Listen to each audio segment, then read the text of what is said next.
शांति। 17 जुलाई 2021 की साकार मुरली से होमवर्क। आज रूहानी बागवान अपने रूहे गुलाब बच्चों को अविनाशी खुशबू से भरपूर कर विश्व सेवा के लिए लायक बनाने के लिए आए हैं। तो आज बाबा की छत्र छाया के नीचे रहकर मैं रूहे गुलाब हूँ, इस स्वमान में स्थित होकर सभी को अविनाशी रूहानियत की खुशबू का अनुभव कराएंगे। आज बाबा ने कहा कि मैं तुम्हें ज्ञान और योग सिखाकर सद्गति देने आया हूँ। तो ज्ञान से सद्गति अर्थात बाबा ने कहा ज्ञान सुनाकर तुम्हें लक्ष्मी व नारायण को वरने के लायक बनाता हूँ। तो आज की मुरली में ज्ञान दिया बाबा ने, जो विष्णु को अलंकार दिए हैं वो वर्तमान समय तुम्हारे हैं।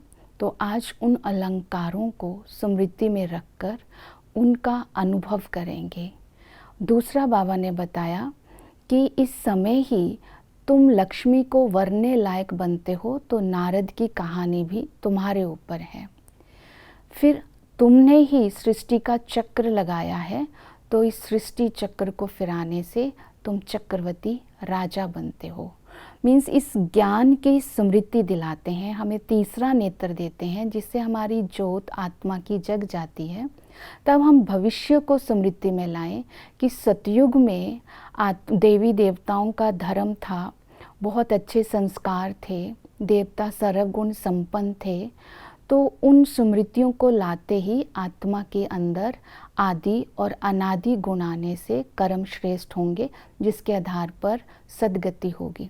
दूसरा योग से सद्गति अर्थात बाबा ने कहा कि योग से तुम सतो प्रधान बनते हो।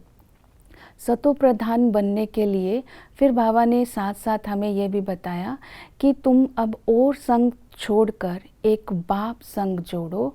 मीन्स देह के साथ अगर संबंध है तो विकार आ जाते हैं, तो आत्मा को पवित्र बनाने के लिए अब बाबा के साथ सब संबंधों का सुख लेना है।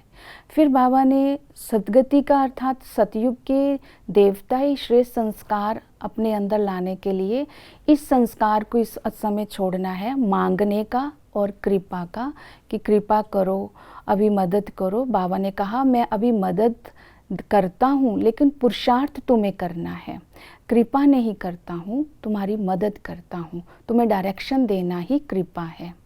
फिर बाबा ने ये भी कहा कि तुम्हें गुप्त रूप में सोशल सर्विस करनी है, तुम अभी सोशल वर्कर हो, तो रूहानी सोशल वर्कर बन करके बाबा के साथ रूहानी सेवा करनी है।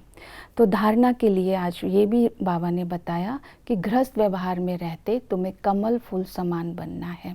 तो योग से ही ये सारी धारणाएं हमारे जीवन में आती है।